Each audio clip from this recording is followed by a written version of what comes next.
Starting. The event is starting. I think I think we're live here, everyone. I'm so happy to see you, and we had quite a few people that actually signed up today. So I just want to make sure, just kind of double checking here. Leisa Reid, Rhonda Liebig, we're here together to talk about open your voice, collectively raise consciousness. And I want to make sure if you're coming in live that we got you set up.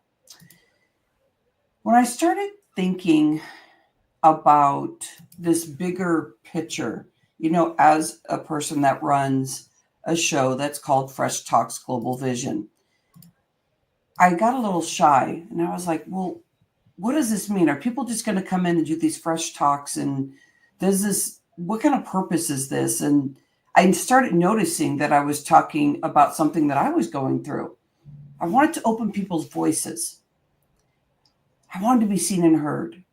I wanted to feel like I was not blaming and shaming myself. Even in conversation, I always directed it to me that I was at fault. And I thought, I don't want to do that anymore. And it felt really painful to even open up and say that, because I was like, well, what's the next thing I do then? Like, what do you think about that? I know we're just starting the conversation now, but have you been in that situation where you were confused? You knew what the right thing to do is, get into that next gear for you so that you really show up as the true creative, the bigger vision of what you see out there, that you really actually show up like that. And I know the people that are attracted to this are visionaries, not people that say, okay, this, I have information, it's black and white. I have this over here and it's black and white. And that means that that's going to be what is the truth. I think you that are watching this, that really want to talk about this collective raising consciousness, is related with, like, I can see it, but I know that there's something bigger there. I can feel it. And you create from there, and this is where hashtag speaker locking arms that we're talking about here. I want to lock arms with you. My name is Rhonda Liebig. I am the host of this show, and I want to watch the live stream just in case you want to be asking questions to Leisa. I'm here too if you want to ask me a question, but I want to focus in on Leisa Reid and what her purpose is here about opening the voice. She facilitates a group called the ISN, International Speaker Network. And I wonder if that's the right thing to say, facilitate, Leisa, because I was like, well, you didn't establish it because somebody else did, but you're rocking with it. So you're leading with this. Welcome in, Leisa. I'm going to introduce you more with this, but I'm so happy that we're here talking about it. Yes. And just to clear it up, so I started my own group called the OC Speakers Network back in 2013. And that was running. And then what happened, the International Speaker Network was happening up in Northern California. I was based in Southern California.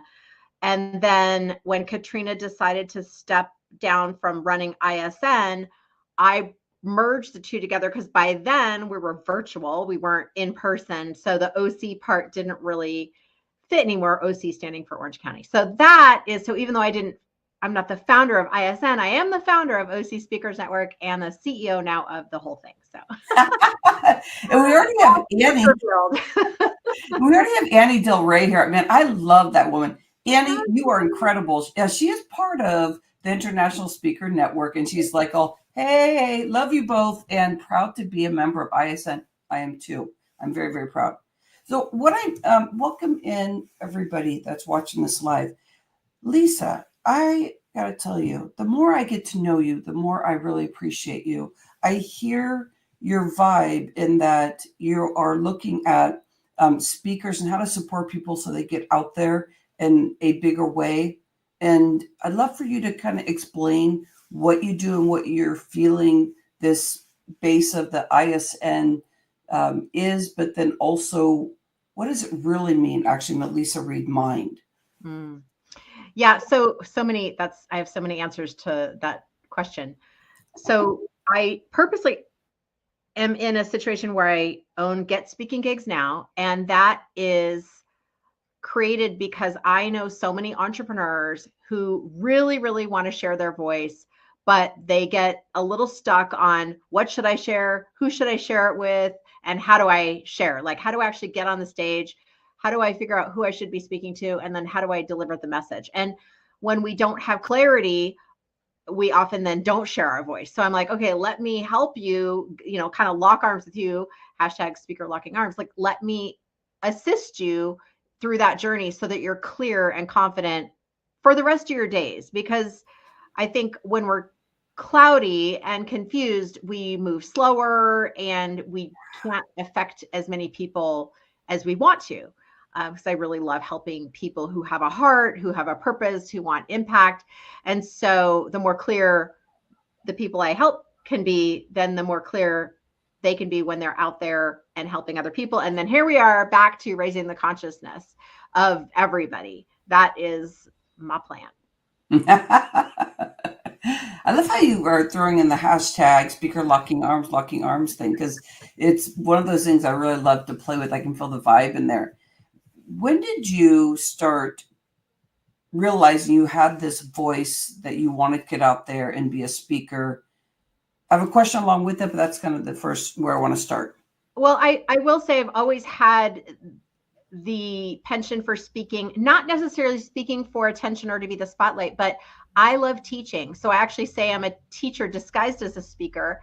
And even when I was a little kid, I wanted to be a gymnastics coach, which I eventually was. And I wanted to be a kindergarten teacher, which I did not pursue. But I did teach adults for a long time. And I've always found a way to explain things in an easier way so people could move faster. I'm really good at systems and like patterns and making sure things like, how can we do this in the most efficient way, but also still in a way that fits for us. So it doesn't mean it has to be my way, but I want to help people figure out what's their quick, fast, easy way to make an impact and to do more of what they love, all those kind of things. And I also want to let you know, we have a special guest today. We have a debut here. This is Leisa Reid. This is her first ever live stream, first ever podcast. And I have her on my lap so that hopefully she behaves through the whole thing because she's only 9 weeks old. Leisa, that is so beautiful. Hey, hi, Rhonda. Hello, sweetheart. You know, it's really special that you have an animal here. I just want to hold the space here for a moment. I learned, and anybody, please add in if you feel that there's some space here for you. I learned how to open my voice by starting to listen to my animals. Well, I noticed that when I was talking to humans, that I just didn't know how to get out my words exactly. It's like, when I say this is the reaction I get. I don't know where to go with that. I get all confused and tongue-tied.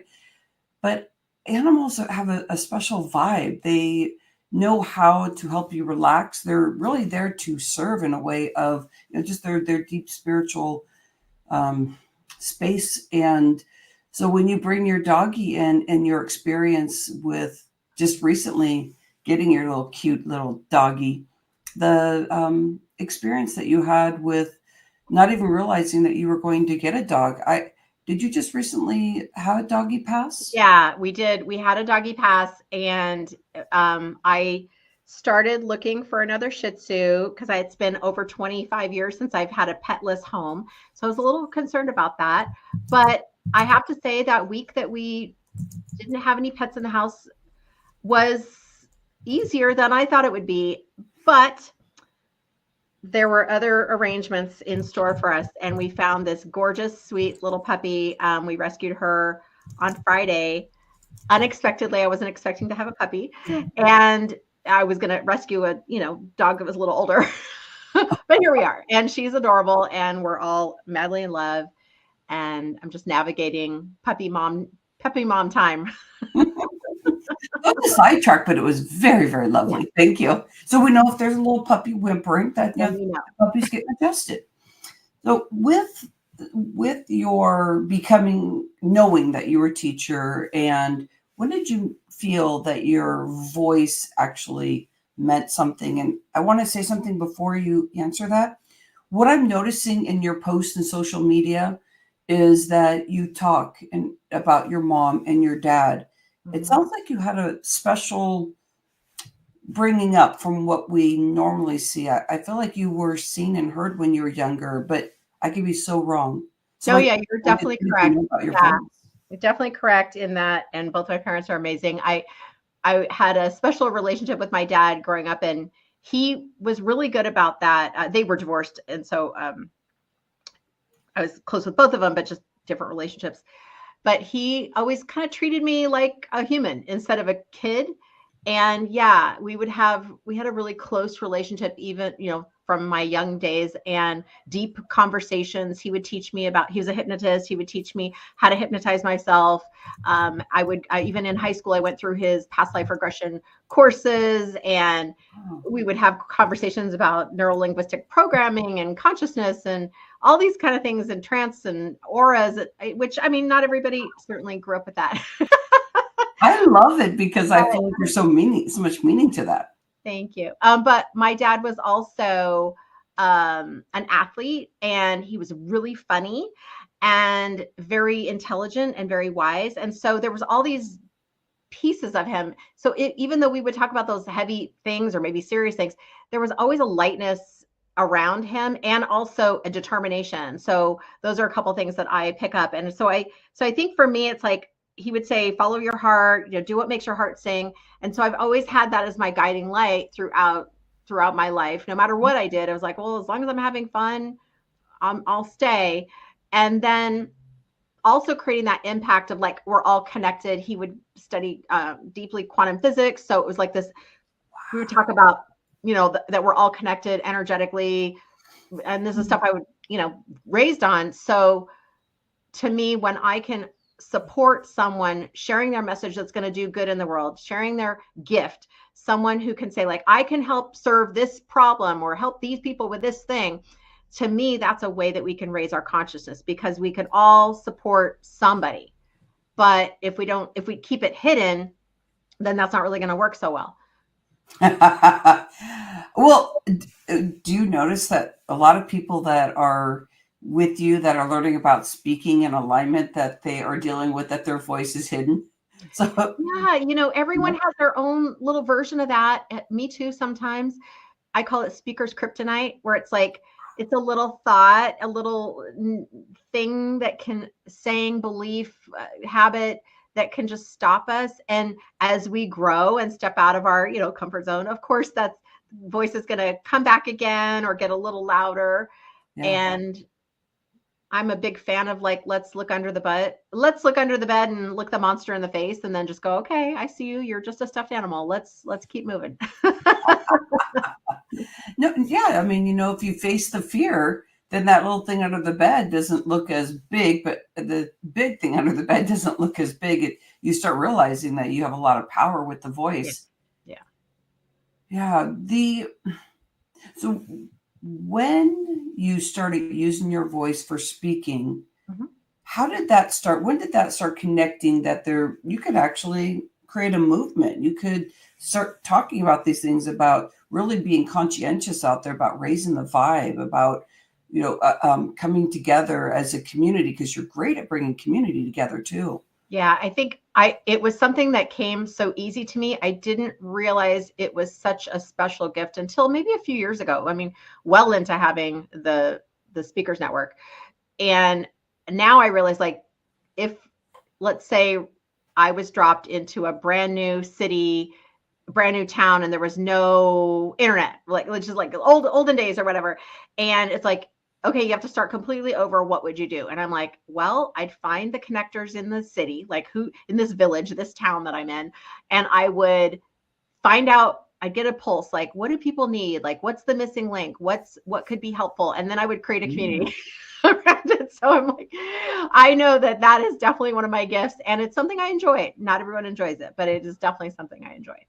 Well, you're really talking about marketing there. You're really talking about, like, because I hear so many people say that they just really don't enjoy marketing, and they are like afraid of it, or they're saying, I don't want to be pushy, but there's other ways that people say it. And what you're saying is that there's a way to have fun with this. There's a way to connect in being able to find those people that can partner with you, even in social media, that you're never really alone if you learn how to bring community together. Yeah. And there's also this like letting go. And this sounds so much easier than it is. I get it that that's not easy. But here's the thing, is that I don't get too attached to like how many people showed up or what the results were. And I'm also attached to the results, like in the sense of like, I'm still going for it. I'm still always like moving forward and consistent and determined and letting go of all those results at the same time. It's this very odd balance. But I think sometimes people like say they start a community and they get all excited and they're going to do it. And then they're like, only 2 people showed up. I should give up, whatever. Or it was great, but then the next month it wasn't great. I've had my community for over 10 years now. Same day of the week, same time, same day of the month since 2013. And yes, there's been times where a handful of people shut up, of course, over the years, but it's pretty consistent. And the more consistent you are, and you just bring good feelings to things and you bring value, then people will show up. So but I think it's the same with speaking. Why I bring it up, it's like, oh, this many people showed up to the talk, or I have to have this many people in the audience, or I have to have this many sales, or, oh, I only got this much. Like all those voices in our head can stop us from continuing to share the brilliance. And that's another gift that I have, where it's like, next, moving on, that happened, I'm on to the next thing, let's go, keep going. Are we still having fun? Good. Let's, and you look back on not just the one incident, but on all incidences, the things, the activities, and go, okay, over time, if I keep doing X, Y, and Z, I'm probably going to get this result, because how do I know? I've been doing it for years. But when we only have one data point, I'm getting in the weeds here, but like we did one speaking engagement and we had one, it's like, that's not enough data. That's just not enough to give up, don't give up on your dreams, I guess is what I'm saying. I heard this over and over and over again until I finally got it. And it was, this is not about you. And I was like, no, I know it's not. I'm trying to serve at this higher level and I'm trying to give information. And that's as far as it would get. Like, I'm still not connecting what that means. I'm still having a hard time posting. I'm still having a hard time doing, these live things. And then I'd hear it again and hear it again. What I started recognizing is, oh, that's what they're saying. Like when you go out and post, it's not about you. It's about teaching and growing the experience. The people get an experience with you, but it's not about you. It's about like, what do I hear that I do well? And then how can I keep serving in that way? I always thought at first when I first started is nobody really likes me. I mean, I thought it was like friendship and you walk in a room and if they don't like you, they don't like you. But I think even in a live room, it's not about people liking you. It's about, I'm curious. I want to know more. And then people just come to you because they want to have a conversation. It's the same about getting out of your way and then also being able to say, it's not about you. So don't worry about that pimple right here. Don't worry about like what you're wearing. Like if you don't have lipstick on, you want lipstick on. And those are the things, because I was so, Lisa, I want to hold it here for a moment. I was so concerned about what I look like because I thought that was my protector. I thought that was my mask. So if I gained a little bit of weight or there was a hair, like literally a hair out of the way, even though I wear my hair like this, but let's just say there's something going like that or something, or, something like that, that it would tear me up because I was like, I'm not worthy. I'm not good enough. People aren't going to like me. And it is the craziest cycle that we get in. That's why these conversations about being in that conscious space, like that, this isn't just about what you are doing or looking. It's about how can I serve in a way that's not about all those other things. So what I'm saying though, we hear that a lot. Can you talk more about that to help people and maybe examples of how this really shows up and what you see has been some of the things you've been able to do to shift? And I'm really big into like uncovering what that speaker kryptonite is for a person, because we all have our own flavor of it based on our past experiences, right? And then like once we can be aware of it, then we can start to go, oh, okay, I get that that's happening. Like it could happen on stage. You could just get triggered by an audience member or virtual or in person, doesn't matter. You could get triggered by something external, internal, whatever. How quickly can you recover? That's what I'm interested in. How quickly can you get back on like, no, actually that's an old thought, old feeling, old belief that doesn't serve me right now. And we're back. Like it's like microseconds, right? Just so quick. And that's a muscle that needs to be developed.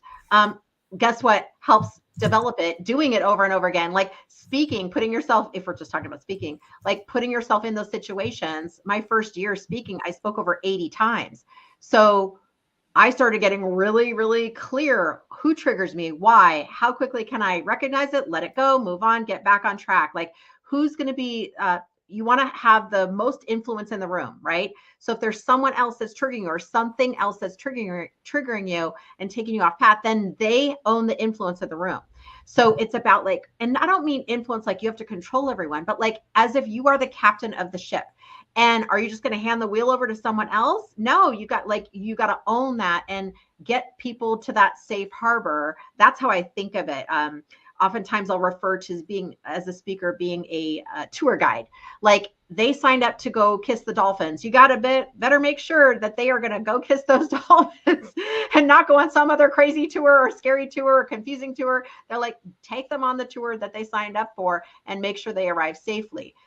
And if something's threatening that tour, that's also on you to create that. And when I say threatening safety, that could be serious or benign, meaning like the person's not on mute and they're disturbing the sound for everybody else. Like that could be a small example of safety. I like it. You really gave some good base on opening the voice and knowing that when you get in situations that it's the internal dialogue. We're talking about go out there and practice. Don't just do one, because one is going to keep you in your pattern of what you think is truth. Oh, they're not my friend, or they don't like me, or all the things you're talking about. Okay, so we serve that purpose. Well, also, yeah, and I was going to say too, it's like you have one of the things people don't do is just practice at home by themselves. Like say it out loud until they'll say, how many times, Leisa? I said, I don't know, until you feel like you've got it, like until you've embodied it as much as you can without a real audience there. How much can you embody it? And this is not to mean it's memorized. I don't actually recommend memorizing word for word your talk. I want you to like know it. So that way, no matter what happens, you can say, oh, I can speak on this thing. I can speak on this thing. I can speak on this thing, and chunk it down. Mm-hmm. But practicing helps that. And I know it's kind of awkward. It's kind of like working out when you're at home. Like you can work out when you're at home. You don't need to be rich. You don't need to, I mean, you just need to be able to move. But a lot of people don't do it because, it takes, you got to get the momentum, get yourself prepped. It's the same with practicing your talk.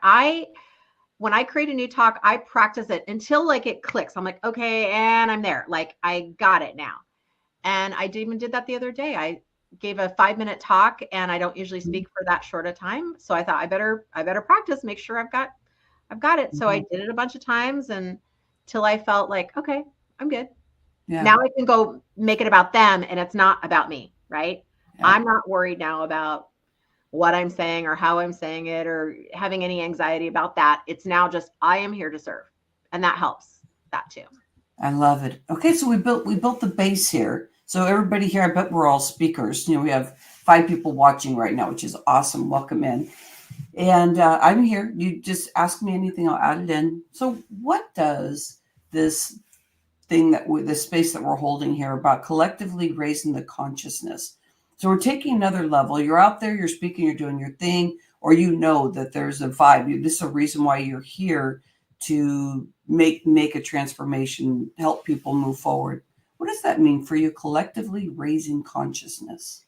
For me, we all have gifts, right? And just as you do, I do, anyone listening on the call does too.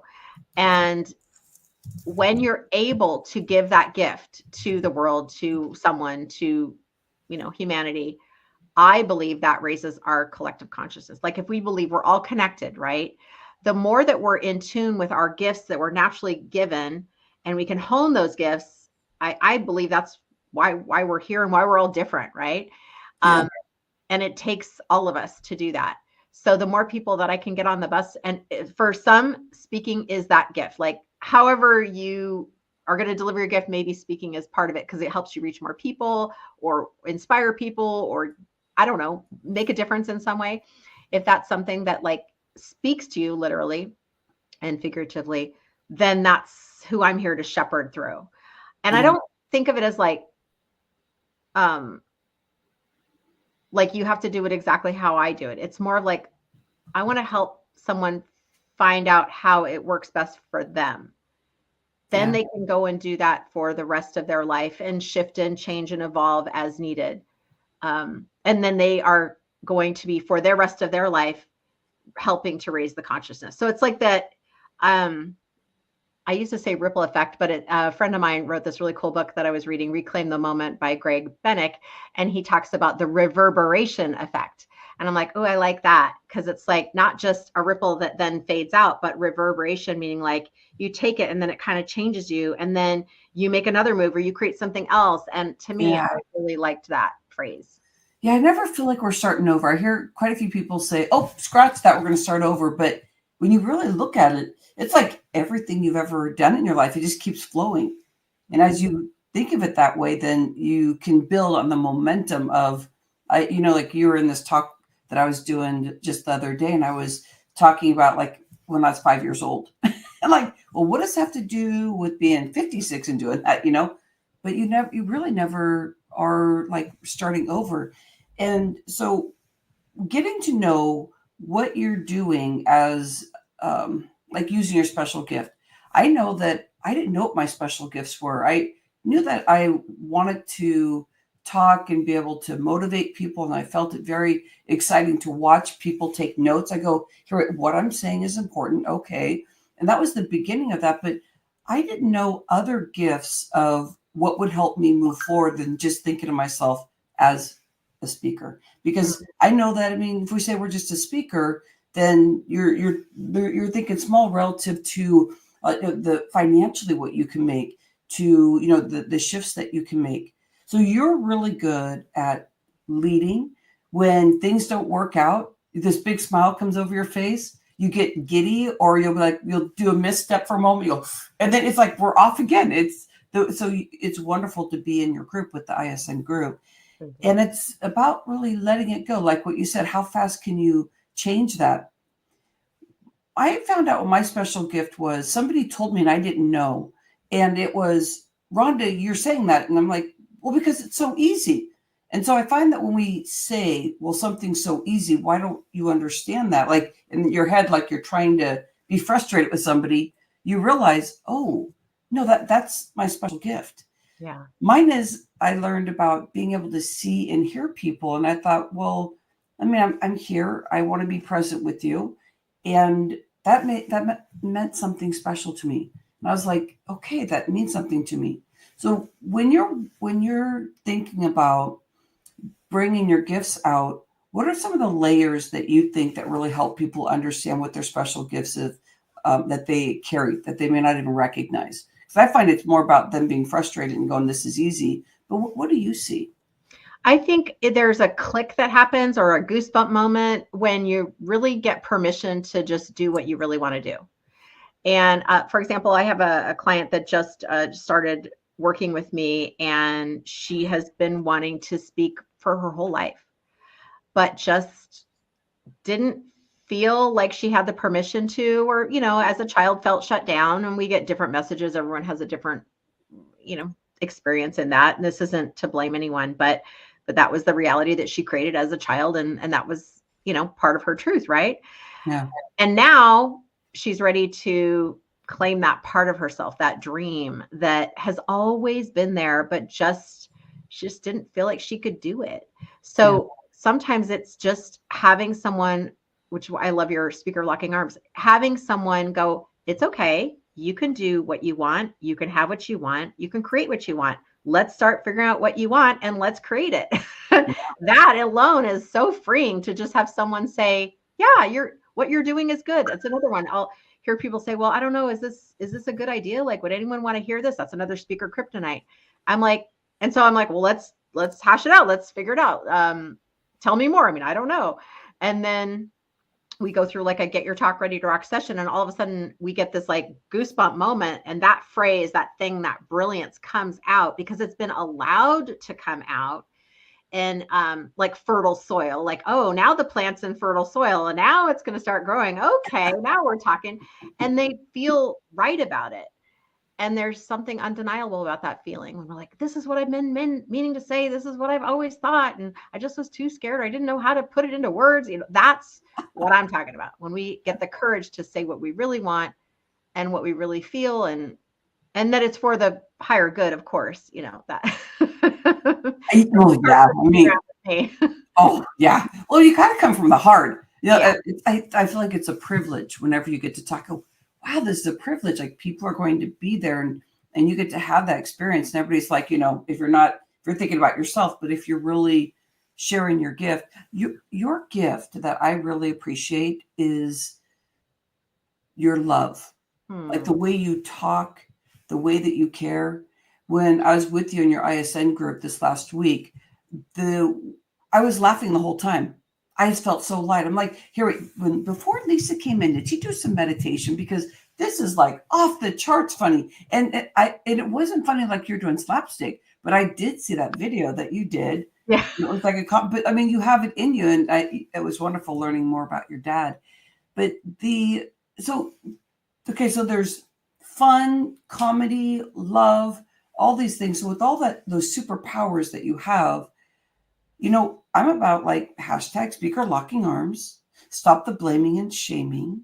And that is like where this consciousness for me is going. Like if I keep doing that and partnering with people, I want to know what your higher vision is. You're bringing these speakers out, helping them open up, helping them flip that story. And so what are you doing out there? Like, what are you doing? I mean, you're getting speakers ready to go, but really, what are things you struggled with when you were a kid? You're like, that's what I'm here for, is to help these people, because I felt that pain before. You know, gosh, so many questions in one. I think it's not so much what I struggled with, what's coming up for me to share. I always had, not to say I'm never not confident. I'm not saying that, but I did, because of what we started talking about in the beginning of how I was raised.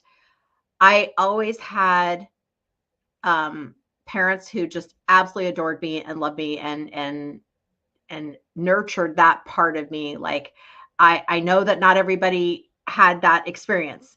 And so I don't take it for granted. You know, I did as a kid, of course. I just thought that's how it was for everybody. But I just always had this self-worth within me, a confidence within me that allowed me to go for things. And so I kind of let people borrow that, not without giving it away. It's like, you know what? Use my confidence. I'm right here. Until they like put it on and go, oh wait, yeah, this fits for me too, right? Because we all have it. We just maybe lost it or can't find it sometimes. And yeah, it's not to say that I'm always 100% confident. I do not mean that, or that I don't ever struggle with like feeling not enough or not worthy. I of course have those too. I just, when it comes to like the gift that I feel like I can kind of support people with, it's that, because I was given it so lovingly as a kid. My dad he just always was my biggest fan, and my mom is my biggest fan too. Just they gave it in different ways, but I just had that given to me. So I feel I can give that to other people really well. I feel that. I know we're getting to the end of this conversation, but I really believe I feel love every time I'm around you. And it's probably because I've been with your group for over a year, and we have these little one-offs off and on conversations, but there's something there. You are so precious when it comes to being able to experience, allow people to experience your childhood. Because I think speakers, a lot of us are dealing with, clearing, not that you don't have any SHIT in your background. You're like, I need to clear that. But you talk about the things that worked. And I'm starting to understand how to do that more, because before I'm like, you know what, I'm clearing that. I'm going to do a video on that. I'm going to clear. And so I talk about those things quite a bit. So I love supporting people on that. But just you being in a space and like what you said, actually sharing it. Like you said, borrow some of mine. Yeah. I'll just borrow it. And you're like, oh, and somebody's like, but I can't see it. And you're like, oh, here you go. You know what I mean? Yep. It's like black and white notes. I can't bring it back when you're ready. It's money. But. Yeah, it is. It's like, I don't need more. And again, I'm not saying, oh, I never have doubt or anything like that. Of course I do. Of course I do. But, there's just certain scenarios where I can sense like, okay, we just need a little, we just need to look at this a little differently, and then get you to where you can accept your gifts and then give them to other people and build that muscle up. And I think that's very doable. Gifts and give them to other people. You know what? I've never heard that before. Like we don't, I think we just exude it and we coach it and we do, but the way that you are expressing this is, that's what I feel. That's what I feel when I'm with you, is that you are teaching, but you're not saying, here I am teaching and this is what I'm going to do. You just kind of flow with it. Yeah. So I definitely, and even in ISN, some people don't, maybe especially their first, sorry, I got a little restless one here. Maybe at first they don't really get the whole picture. Of course they don't, but I see the whole picture. Like I see, like, this is something, like if you're in International Speaker Network and you're in there for a year, let's say, and a year, and then another year and another year, you start to get it at one point. You're like, oh, all the times I went to that meeting for, last year, it's collectively gathering, like always collectively gathering, but it doesn't feel like work, which is why sometimes people are like, wait, is this working? Because I think it should be harder. No, what I'm saying is, like, it doesn't have to be hard. It can be fun and effective and so painless you wouldn't even feel it. And that's the whole point. Okay, Leisa, actually, I have to tell you something. What? Okay, so it feels like it's flowing, but what if you have blockers on? So when I first came in, I got all this great information, but it was a marathon, and it was a marathon for me because you were telling me it was available. Like just things you were teaching. I was like, well, I can teach that too. I was not comparing myself to you. I'm like, oh, no, I get it.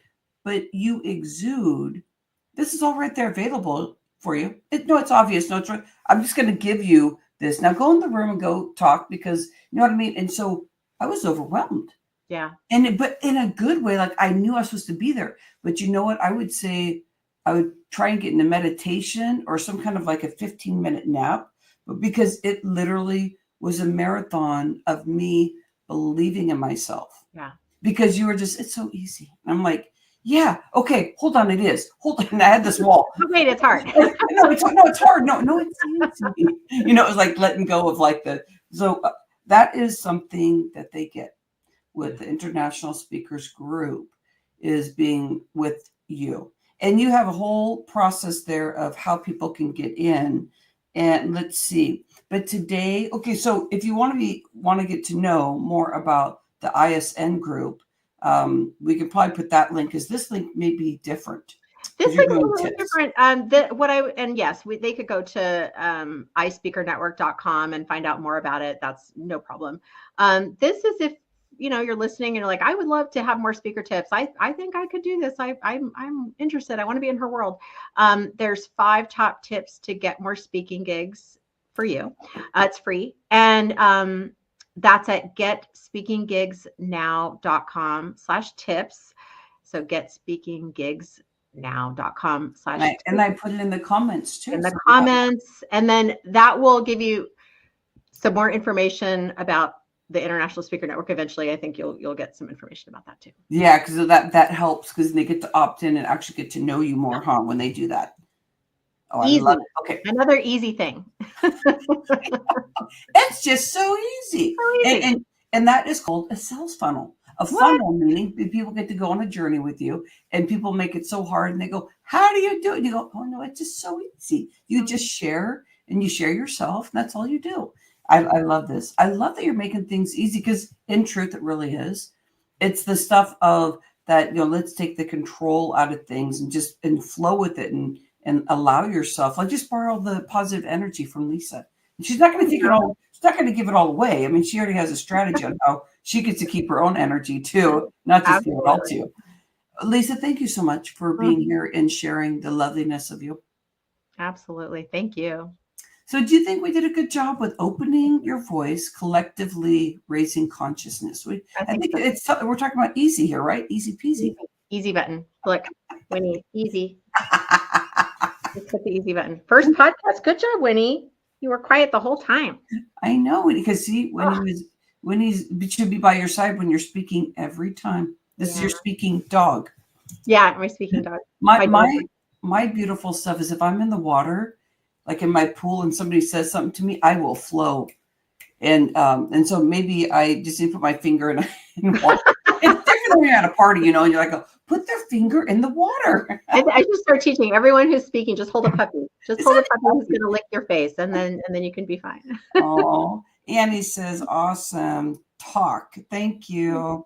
Yeah, thank you, Annie. I see there's quite a few people here, but they're being shy. But you know what? I'm so happy that you got to experience this, because this is what we get to experience with being around Leisa. I am very happy that we are talking about the consciousness of this world, because we're partnering right now. There's so much fear out there. And if we can get out of that tunnel vision, that'll be so lovely, because it's so easy to go there because we think life can be hard. Leisa got to really share a lot. Leisa Reid got a lot to share about, you know what?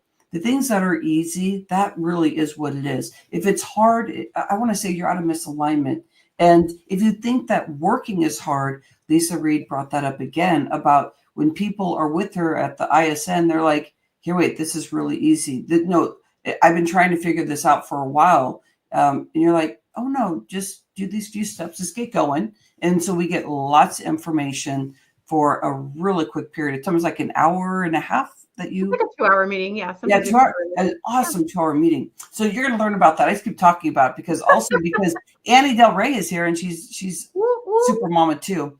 But make sure that you go check out the 5 tips for getting speaking gigs, because 1 month I spent $500 to get somebody to help me book speaking gigs, and I wasn't very happy with them. I'm like, oh, yeah. Darn. So it was kind of a learning experience. Just to do it yourself. And if you learn, your strategy and like where your audience is and stuff like that. So I like to empower people with their own thing. Yeah. Fresh Talks Global Vision, new people coming in. I welcome you, and I'm so happy that you're here. We're going to do more conversations like this. I'm so happy to have Leisa Reid here. This is her second interview, and I'll get the link from her first interview also. It was really a lot of fun. But I want you to go out there and think about this. If you want to be on this crusade of stopping the blaming and shaming, please use the hashtag Speaker Locking Arms. Let's just keep growing that space. I see that I'm going to be in San Francisco probably within a year, where this is my humanitarian project. We're going to be bringing people together, and we're going to be talking about the human experience and how could life be different if we focused on the easy stuff and what the human experience really can be, or that it is, and how can we get out of that rabbit hole and speaking in that vein, and then having a conversation as a whole about what's the next steps. I want to keep growing that, because we're going to end up in Venice, Italy at some point. That's where I got the first download that This is what I'm here for. So if you're in, then make sure you click my link. It's rhondaliebig.com/tree, and you'll be able to get in and get some free stuff, but just get on my newsletter, really get to know what we're doing. And I love serving the purpose here. Again, Leisa, have a wonderful day. Thank you very much. Everyone out there, love you. Appreciate you. Namaste. Bye-bye.